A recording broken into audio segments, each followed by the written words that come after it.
Many healthcare advances that have shaped modern life have their origins at Johnson & Johnson, founded by three brothers in 1886.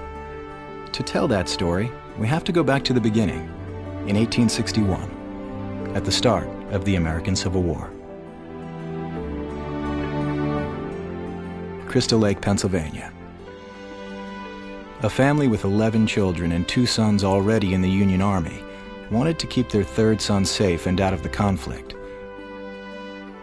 So they sent 16-year-old Robert Wood Johnson to apprentice in the apothecary shop owned by relatives in upstate New York. Their decision changed the course of young Robert's life. His apprenticeship turned into a lifelong mission to improve healthcare.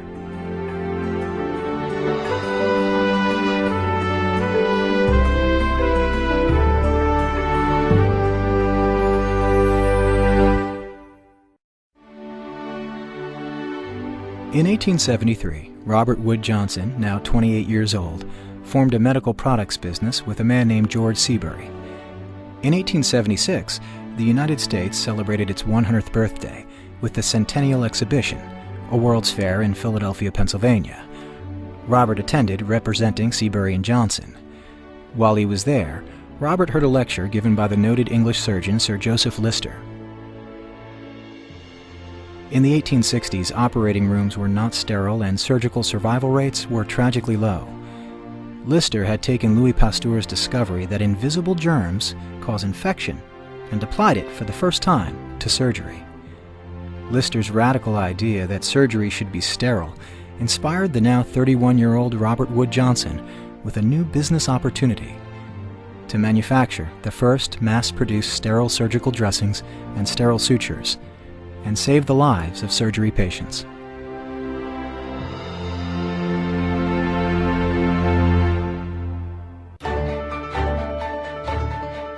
Robert Wood Johnson's business partner was reluctant to take a chance on the risky new innovation of making sterile surgical products. So in 1885, Robert and his young brothers James and Edward Meade left and made plans to start their own company. January of 1886 found James Wood Johnson on a train from New York to Philadelphia. When the train stopped in New Brunswick, he noticed a for rent sign on a small 4-story former wallpaper factory near the railroad tracks.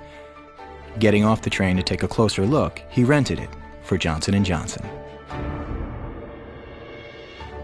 The little startup began with just 14 employees, founded on the revolutionary innovation of mass-producing sterile surgical dressings, sterile sutures, and of promoting antiseptic surgery as a way of saving lives.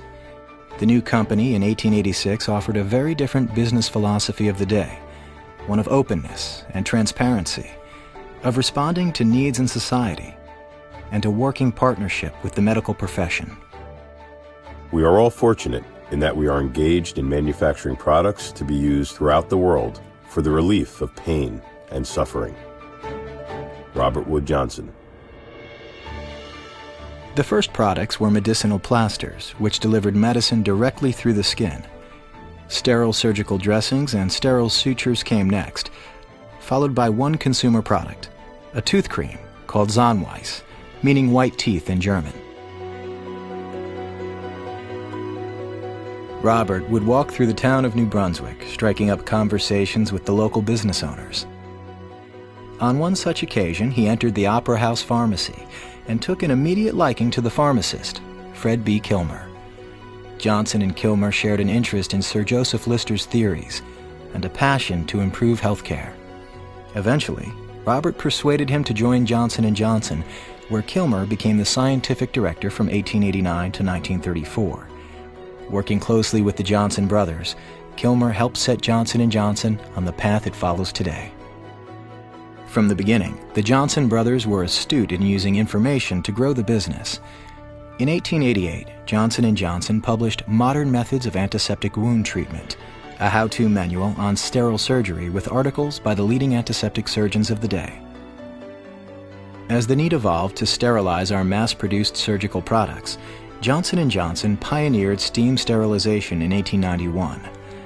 The mass-produced sterile surgical products caused a revolution in surgery, changing it from a last resort to a mainstay in the treatment of injury and disease. Johnson & Johnson brought sterile surgery to the United States and across the world.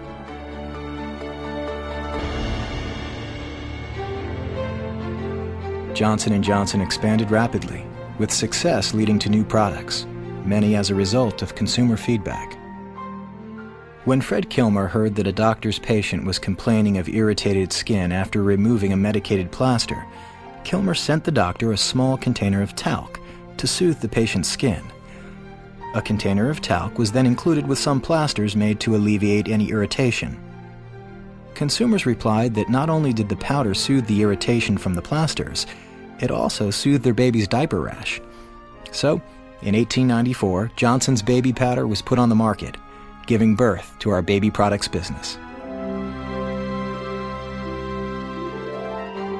The tradition continued with a medical need facilitating the beginning of a successful product. In 1920, the wife of a Johnson & Johnson employee named Earl Dixon was clumsy in the kitchen, enduring minor cuts and scratches while cooking. Earl had the idea to create a ready-made bandage to aid in his wife's healing.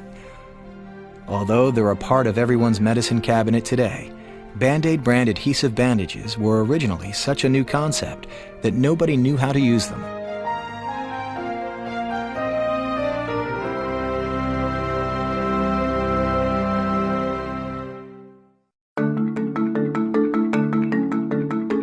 First aid became a great need in the country, spurred on by the building of the Transcontinental Railroad in the late 1800s. While traveling through the Rocky Mountains by train, Robert Wood Johnson struck up a conversation with the railway surgeon. The surgeon said that railroad workers were often injured from accidents in remote areas and far away from medical help. Robert listened, and in response, Johnson & Johnson created the first aid kits.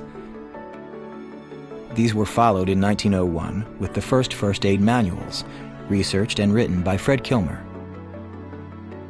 As the new year of 1910 began, Johnson & Johnson was almost 25 years old. The company continued to expand with growing product lines and a thriving export business. Therefore, the sudden passing of company founder Robert Wood Johnson that January, after a brief and unexpected illness, came as a shock. Fred Kilmer, in writing about his good friend, said, "When once convinced that an article which he could manufacture would save life and prevent suffering, he caused it to be manufactured and placed before the medical profession, irrespective of any consideration of profit." James Wood Johnson took over as president. He and the management team his brother had put in place ensured that Johnson & Johnson continued with the same business philosophy of putting patients and consumers first. Following his father's death, Robert's teenage son, also named Robert Wood Johnson, joined the company full-time, beginning as a mill hand in the company's powerhouse. Robert shared his father's passion. He worked hard and learned quickly. Developing an easy rapport with the workers, they adopted him as one of their own. In 1911, the company was producing 90% of all the cotton, gauze, and bandages used throughout the world.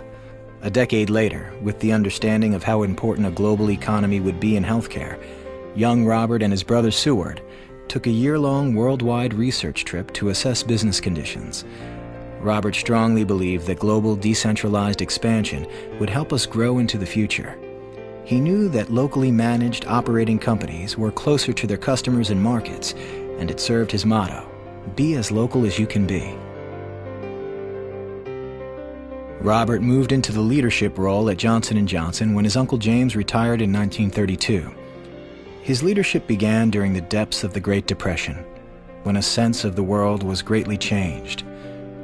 Robert held fast to the fundamental business philosophy and governing values put in place by his father and uncles, and steered the company successfully through this dark time.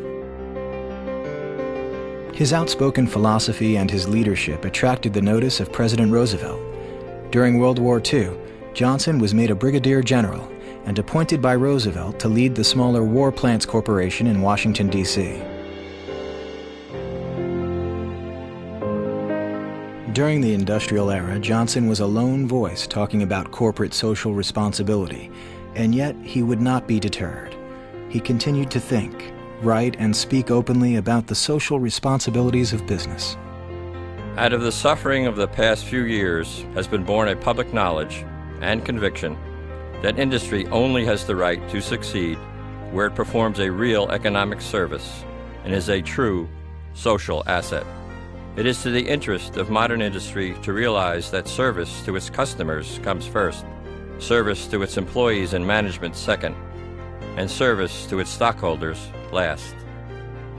General Robert Wood Johnson. In 1943, Johnson published this set of principles as our credo.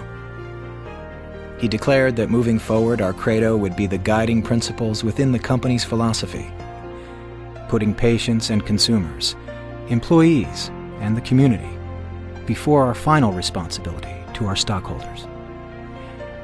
Our credo became the heart of the culture within Johnson & Johnson.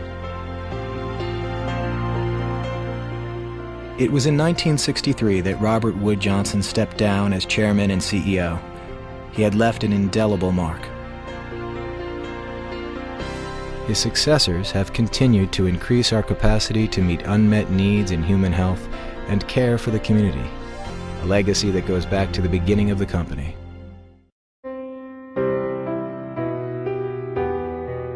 During the Spanish-American War, the military asked Johnson & Johnson to develop and manufacture surgical dressings to treat wounded soldiers. When the need exceeded what the Army had contracted with us to produce, the management of Johnson & Johnson supplied additional dressings at no cost, because they were needed to save lives.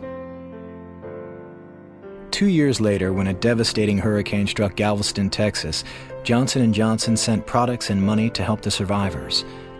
Within hours of the San Francisco earthquake in 1906, rail cars filled with Johnson & Johnson products were speeding to the West Coast, along with financial support. Our human response to these events marked the beginnings of our tradition of worldwide disaster relief and our global humanitarian efforts. Several decades ago, the community of New Brunswick was suffering a decline. During this period, our company had to decide where to locate the new world headquarters being built. The decision made was based on our credo commitment, and Johnson & Johnson remained in New Brunswick, forming a public-private partnership to revitalize the city, which has since become a national model.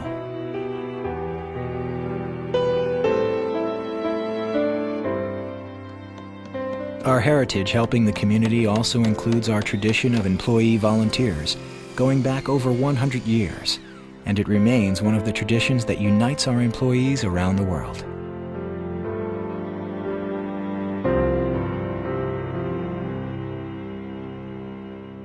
From our founding in 1886 to our broad base in human health care today, Johnson & Johnson continues to look for ways to save and improve lives. When we began, the great needs were for mass-produced sterile surgical products, first aid, and basic public and family health. As the decades passed, Johnson & Johnson grew and decentralized, expanding into new areas of health and technologies, identifying human needs and pioneering the development of products and businesses to meet them.